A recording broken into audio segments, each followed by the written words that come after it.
Salut, mon nom c'est Martin Pellerin. Mon histoire a commencé où? Ça a commencé en 2016.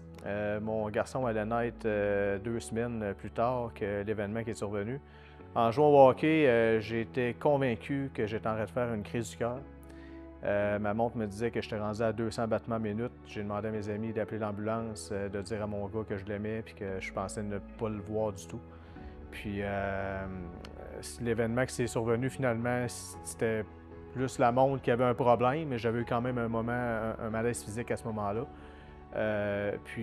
Par la suite, je me suis mis à faire de l'évitement au niveau de l'entraînement parce que j'avais peur que ça m'arrive à nouveau. Jusqu'à un moment où ce que ça faisait un an là, que j'évitais tout, j'arrêtais d'aller au gym, j'arrêtais de jouer au hockey, tout ce que j'aimais faire, j'arrêtais de le faire. Puis à un moment donné, là, c'était rendu juste monter des marches. Pour moi, m'essouffler, c'était rendu un calvaire. Là, c'est à ce moment-là, j'ai dit, OK, là, j'ai fait le parallèle entre avant et après. Puis je me suis dit, oh, là, il y a un problème, j'ai besoin d'aide. Fait que c'est là que j'ai demandé à avoir de l'aide. Ouais, ma prise en charge suite au moment où j'ai décidé de demander de l'aide. La première personne que j'ai appelée, bien sûr, c'est ma médecin pour savoir un peu quoi faire avec moi, puis c'est quoi je devrais faire. Après ça, j'ai consulté en psychologie. Finalement, j'ai trouvé une psychologue qui était vraiment, elle travaillait du EMDR, qui est un truc avec les yeux, là, que ça va chercher un peu le côté neurologique. Puis j'ai fait plusieurs années, en fait 2017 à 2021, j'ai travaillé ça, fait que ça a été vraiment long avant de revenir au moment fatidique où ce que j'ai dit, bon là je suis prêt à affronter mon démon qui était l'entraînement, puis qui était Éric Olivier, parce qu'Éric Olivier était mon coach à l'époque quand tout ça avait commencé. Je m'entraînais avec Éric depuis 2011. Je vais toujours me souvenir quand j'ai décidé de faire le saut puis de traverser et de venir au gym. J'étais au bord de la rue ici, juste en face du centre des congrès. Ma blonde, je l'attendais parce qu'on avait juste un auto à ce moment-là. Puis je voyais le gym en face. Je disais, je suis rendu là. Tu sais, dans mon cheminement, j'étais rendu là. J'avais quand même beaucoup d'outils qu'on m'avait donnés. Mais là, il faut que j'aille m'entraîner. Il faut que j'affronte mon démon, il faut que j'y aille, il faut que je fasse face à ça. J'ai traversé la rue. Je pense que ça a été le moment le plus dur dans tout mon cheminement. Ça a été de traverser la rue puis d'ouvrir la porte du gym. Mais savez-vous, quand je suis arrivé à la réception, j'ai demandé à voir Eric. Il était en vacances. Fait que ça a bien fait, je suis ressorti, j'ai dit bon, ça c'est un signe, il fallait pas que j'y aille. Mais non, j'étais tête de cochon, j'ai pris mon cellulaire, j'ai texté Eric sur Messenger, puis là il m'a dit je suis en vacances, je reviens telle date, puis je t'attends à telle heure. Fait que là, j'avais le bras dans l'engrenage, je pouvais plus m'en sauver, Eric m'attendait. Fait que premier jour que je suis arrivé au gym avec Eric, on a passé 1 heure et demie dans le bureau. On s'est pas entraîné, on a juste jasé. Puis la première affaire, j'ai dit à Eric, je vais m'entraîner, pas pour comme on faisait à l'époque, faire du crossfit, puis être intense, puis tout ça. Je veux m'entraîner pour ma tête. Je veux retrouver la quiétude puis la vie que j'avais avant. Puis de ne plus avoir peur de m'activer physiquement, d'être capable de commencer à jouer au hockey. Puis ne serait-ce que de jouer avec mes enfants. Je pouvais paniquer juste à jouer avec mes enfants parce que je m'activais physiquement.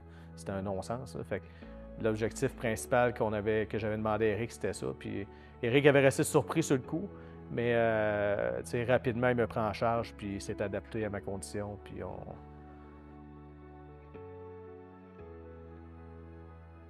S'entraîner pour sa tête, c'est une bonne question, encore une fois. Je vais le reporter à moi. S'entraîner pour sa tête, c'était juste de venir au gym puis de bouger pour après ça te sentir bien dans la réalisation que tu viens de faire. Pour moi, je venais à reculons au début, là, je venais au gym, j'avais même pas chaud, je venais à reculons. C'était l'anxiété, même me gagnait, puis j'avais peur de venir au gym. Puis là, petit à petit, j'y allais pareil, je me forçais, puis je m'affrontais, puis j'y allais.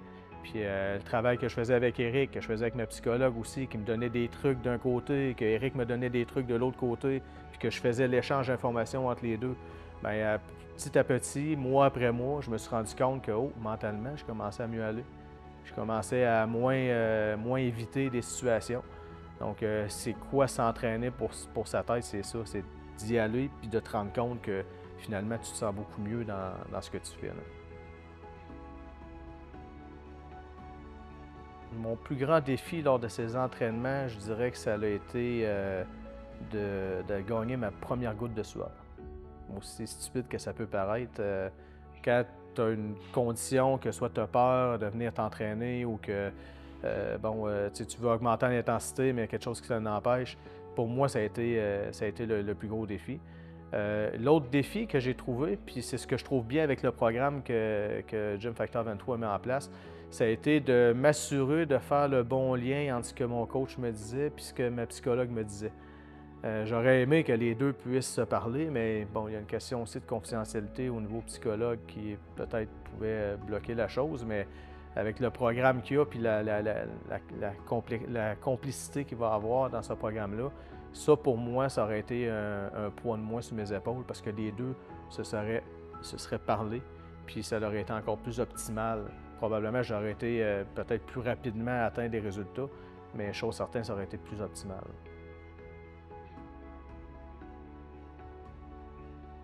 L'entraînement, c'est un moteur pour le cerveau. Il y a une petite image au début du gym qu'on le voit, là, il y a un cerveau avec un cœur. Je pense que c'est intimement lié.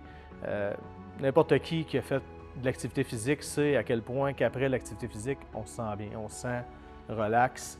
Je ne suis pas un spécialiste en biochimie, mais je sais qu'on produit de la dopamine, des hormones des hormones du bonheur qu'on appelle. Mais, sans rentrer là-dedans, n'importe qui l'a fait peut dire qu'il se sent bien après l'entraînement. Puis, je dis que je me suis entraîné pour la tête, mais d'un autre côté, j'ai quand même des résultats physiques. C'est quand je parlais de l'image du cœur et du cerveau, je m'entraînais pour le cerveau, mais le cœur est en meilleure forme. Je me sens plus en forme le matin, j'ai meilleure mine dans tout ce que je fais. Fait que le bénéfice est là pour le cerveau, mais il est aussi là du côté physique. Le point tournant dans toute mon aventure, je pense que ça a été un moment où Eric est arrivé dans un entraînement puis il a décidé qu'il montait la barre d'intensité parce qu'il voyait que j'étais capable.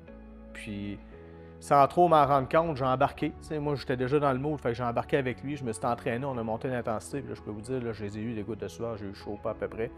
Puis à la fin de l'entraînement, Eric il m'a dit « T'es-tu rendu compte à quel point tu es allé haut aujourd'hui? Tu es capable d'aller haut de même? » Ça a fait dans ma tête un déclic. OK, là, j'ai vraiment réussi à battre mes démons, puis je suis rendu à une étape où je peux commencer à dire que je m'entraîne pour le physique, pas juste pour le mental. Fait qu'à partir de là, ça a été le moment charnière. On s'est mis à s'entraîner avec une intensité plus élevée. Puis, mais toujours, moi, ça va être continuel parce que malheureusement, ce qu'on m'a diagnostiqué, c'est un peu comme un choc post-traumatique, comme quelqu'un qui fait un accident de voiture.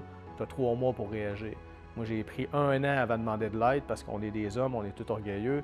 Je ne dis pas que les femmes ne le sont pas, mais les hommes, on est de nature orgueilleuse. Puis, j'ai attendu avant de demander de l'aide. Je vais être pris un peu avec ça. Je vais toujours avoir mon cerveau qui va me ramener le danger, mais en mettant les bons outils dans mon coffre à outils, c'est comme ça que je vais réussir à m'en sortir. C'est pour ça que je m'entraîne toujours puis je maintiens ça, mais je suis capable d'aller à une intensité encore plus élevée à partir de ce moment-là.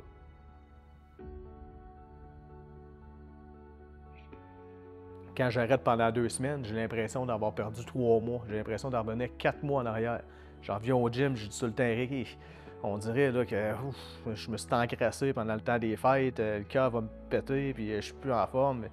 Mais Eric, il rit un peu de ça, puis il dit « Ouais, donc, ça n'a pas de sens, on va te le prouver. » Puis 2 jours après, je ne repense pas à ça, je suis déjà reparti. Fait que l'entraînement, c'est une habitude de vie, c'est pas plus compliqué que ça.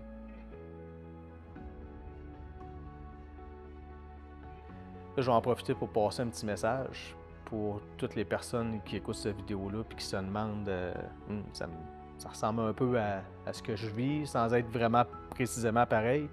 L'anxiété, ça peut être jeté dans plein de sphères, ça peut être la peur, ça peut être le trouble d'anxiété généralisé, il y en a c'est de l'agoraphobie, il y en a c'est d'autres choses. Mais la chose qu'il faut faire, c'est premièrement demander de l'aide puis arrêter d'avoir peur d'en parler. Moi, j'en parle aujourd'hui, c'est parce que j'ai décidé un jour, je me suis levé, j'ai dit là, c'est fini. C'est un sujet tabou, non, pas dans mon cas, parce que si j'en parle, je vais aider du monde. Moi, j'aimerais ça rencontrer quelqu'un qui a exactement le même problème que moi. J'ai pas réussi encore, mais peut-être en parlant, je vais en rencontrer un. Mais ce que j'ai le goût de dire aux gens, c'est premièrement, parlez-en, demandez de l'aide. Puis le pas le plus tough, là, je vous l'ai dit tantôt, c'est de faire le move, de venir au gym, par exemple, pour entraîner la tête. De dire, je veux venir m'entraîner pour m'entraîner la tête. Vous allez avoir des bénéfices sur le physique, mais venez vous entraîner pour la tête, puis vous allez voir que vous allez sortir de là après une couple de semaines, une couple de mois, Vous allez voir que vous allez sortir avec... vous allez être mieux que qu'est-ce que vous étiez avant. Puis ça ne peut pas vous empirer, là, ça va juste vous aider.